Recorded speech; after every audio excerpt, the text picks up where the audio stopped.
Jemaat yang terkasih, Shalom. Doa Yesus bagi murid-muridnya.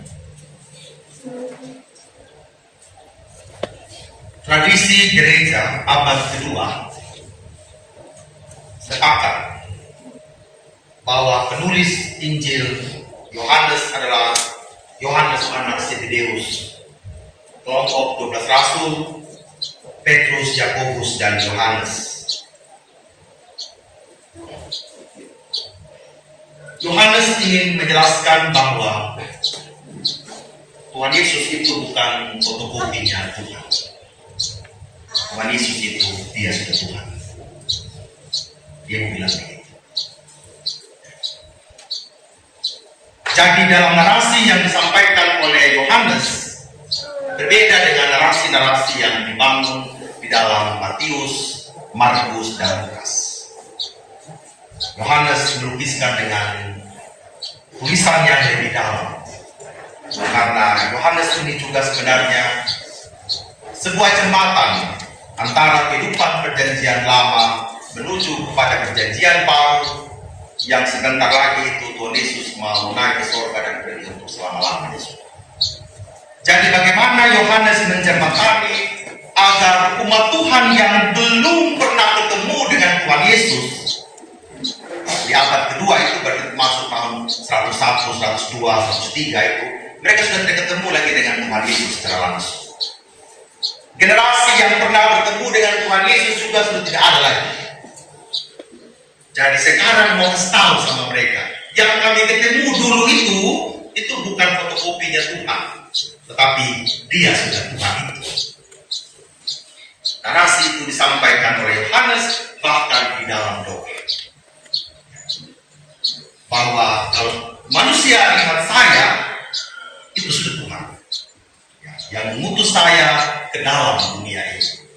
Tidak mudah Bapak Ibu, karena ajaran-ajaran gnostik saat itu ingin mengatakan bahwa Tuhan Yesus itu hanya manusia biasa. Ya, dia manusia yang biasa tapi dengan spiritualitas yang tinggi. Ini kan bersamakan dia manusia biasa tetapi punya hikmat yang luar biasa. Hanya sebatas itu saja. Tetapi Yohanes ingin menegaskan bahwa Yesus itu adalah Tuhan. Situasi di Asia Kecil itu diganggu oleh gnostik yang bilang Yesus cuma manusia biasa. Waktu dia dibaptis, Roh Kristus masuk dan keluar waktu disalib. Nah, itu sudah. Jadi saat dia baptis di Sungai Yordan, inilah anak yang kasih dan Roh Kudus ada di sana. Tapi saat dia mati di kayu salib, selesai sudah. Ya, habis sudah dia. Tidak ada juga kebangkitan dan lain sebagainya. Sehingga para penatua di Asia waktu itu ada dalam seluruh percakapan mereka untuk bagaimana meneguhkan keilahian Yesus. Bagaimana keilahian Yesus ini benar-benar menjadi sesuatu yang bisa dikenal oleh orang-orang. Bukan saja bagi mereka yang tahu secara dekat, yang lihat perbuatan Yesus, mujizat-mujizat yang dilakukan oleh Yesus. Tetapi ketika kita semua sudah tidak ada, generasi baru itu bisa memahami bagaimana Yesus itu adalah benar-benar Allah yang hadir bagi manusia.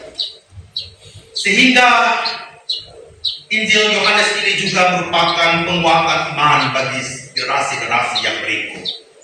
Generasi yang tidak melihat Yesus, generasi yang tidak memandang seluruh mujizat yang dilakukan oleh Yesus, tetapi juga memiliki keteguhan iman untuk mempercayai siapa Yesus itu. Supaya mereka percaya bahwa Yesus adalah Mesias yang dari Allah. Supaya oleh imanmu kamu juga memperoleh hidup yang kekal. Dan semua itu dilukiskan oleh Yohanes di setiap pasal-pasal yang disampaikan. Pada perikop kita hari ini, bagaimana Yesus benar-benar mendoakan para murid. Artinya bahwa dia tahu bahwa ketika murid-murid ini adalah seluruh pergumulan yang tidak mudah. Para murid bisa saja ada bukan saja mereka yang bertentangan di antara mereka, tetapi juga bisa saja orang lainlah yang masuk untuk mencerai-beraikan mereka. Kehidupan para murid-murid atau Kristenan yang mula-mula bisa saja mendatangkan berbagai pertentangan. Tidak usah jauh-jauh. Paulus, Apollos saja ini sudah punya fansnya masing-masing. Ya, Tuhan Yesus sudah bilang, kamu harus bersama. Beda pendapat boleh, tetapi kebenaran jangan. Kamu boleh berselisih paham, lihat memandang masalah dengan cara yang berbeda, tetapi ingatlah bahwa kebenaran itu di atas segalanya. Kamu boleh mengenal Yesus dari sisi apa saja, tetapi jangan lupa keiladian Yesus itu hilang dari seluruh hidup. Kalau hari ini kita tanya siapa Yesus bagi kita, itu tentu jawabannya masing-masing. Kita bisa mengatakan Yesus itu adalah sahabat bagi jiwa. Ada lagu, Yesus adalah sobat kita. Tapi juga adalah sahabat dia perjalanan dalam teman perjalanan dalam siaran musafir kita di dunia. Ada yang lain juga mengatakan dia adalah penebus bagi hidupku. Bermacam-macam kita melihat Yesus, tetapi satu, jangan sampai kita menyangkal keilahian yang dimiliki oleh Yesus. Di tengah-tengah berbagai ajaran hari ini yang berupa-rupa warnanya. Sehingga dalam doanya yang pertama, Yesus berdoa untuk dirinya,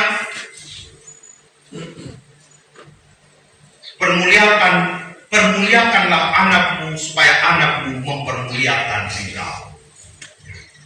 Artinya apa? Yesus berdoa ini benar-benar untuk kemuliaannya Tuhan. Yesus berdoa ini mengedepankan kehendaknya Bapa yang mulia. Yesus berdoa ini dan mengajak para muridnya untuk melihat bahwa apapun yang menjadi doa dan keinginanmu tidak lain tidak bukan agar Tuhan saja yang dipermuliakan. Bukan keinginanmu, bukan kehendakmu, atau bukan kita punya mau. Persekutuan yang engkau bangun, firman yang engkau taburkan, Injil yang engkau bagi itu benar-benar agar Tuhan saja dipermuliakan.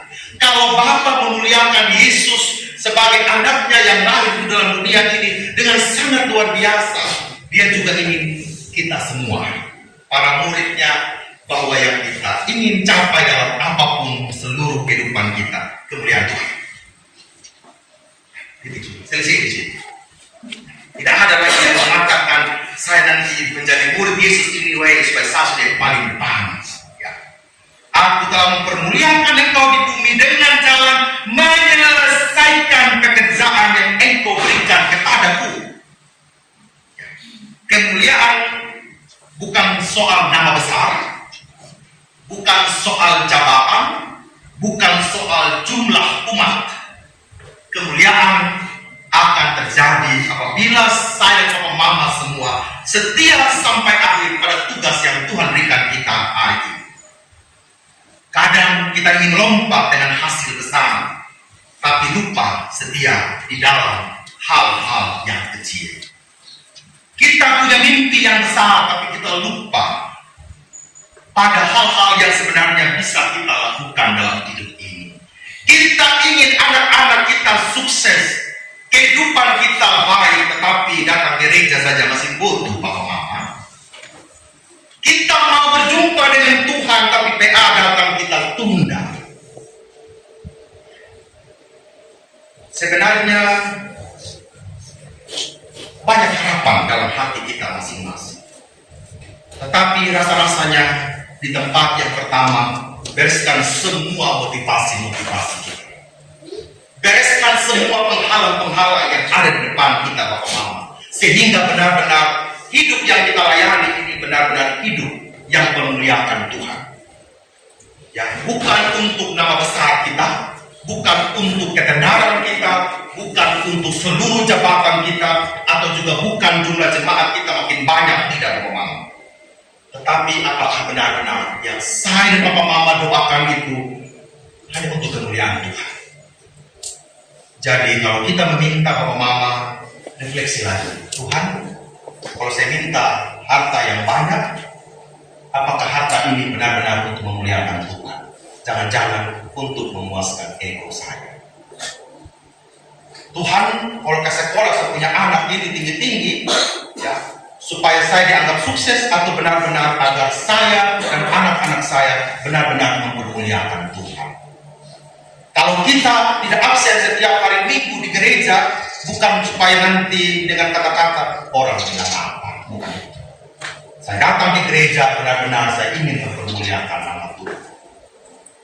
Jadi Bapak Ibu, kita semua yang akan merayakan 10 tahun Jemaat Manubara, kita punya rencana untuk membangun, kita punya gereja, gedungnya, bukan untuk kita mau katakan kita mampu, kita bisa.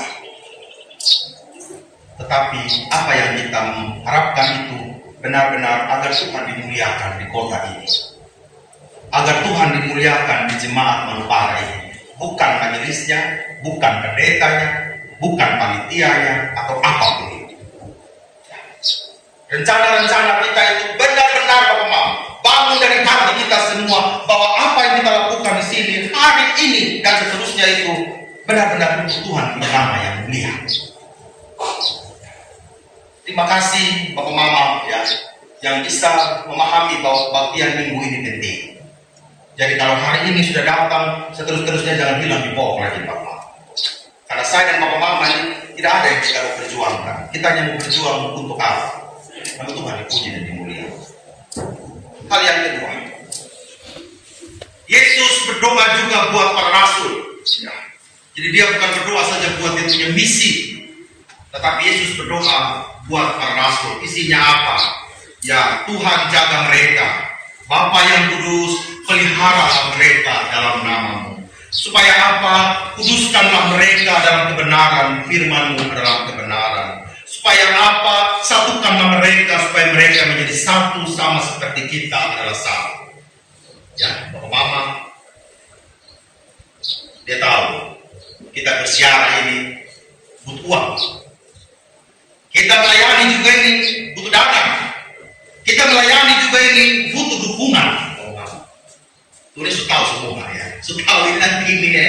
Dia punya ujungnya, dia pelayannya tahu. Dan dia sudah bilang ya dalam firman ya. 2 minggu lalu atau 3 minggu lalu. Bahkan mereka melakukan lebih daripada apa yang saya lakukan. Soalnya sudah prediksi, sudah lama begitu ya. Sudah berapa istilahnya, sudah berbuat.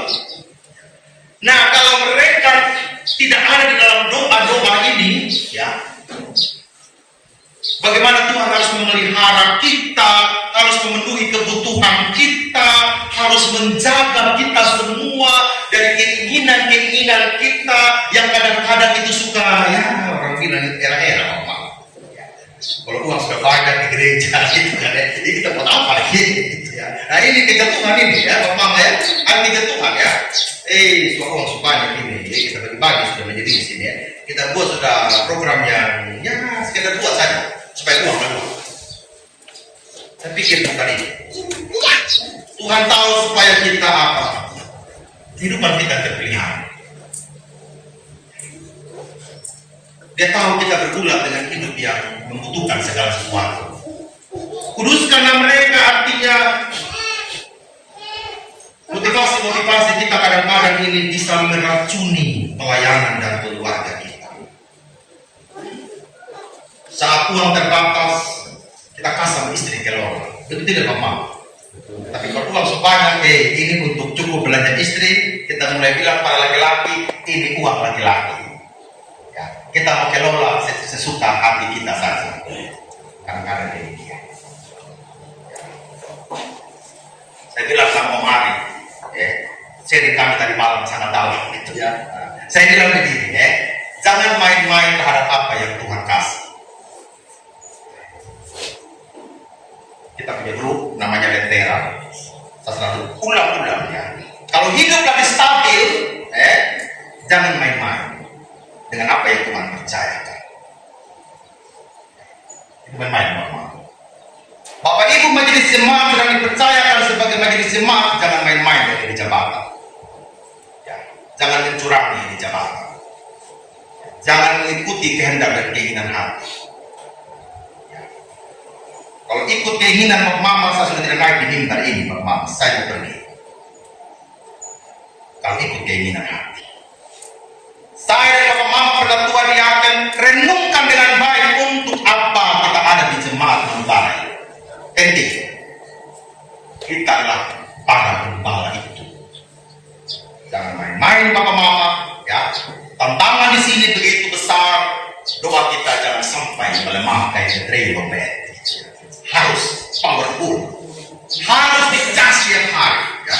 Sekarang HP saya ini, ya, paling tinggi satu hari sudah lobet, gitu ya. Karena apa? Karena satu hari fans saya banyak sekali, gitu ya.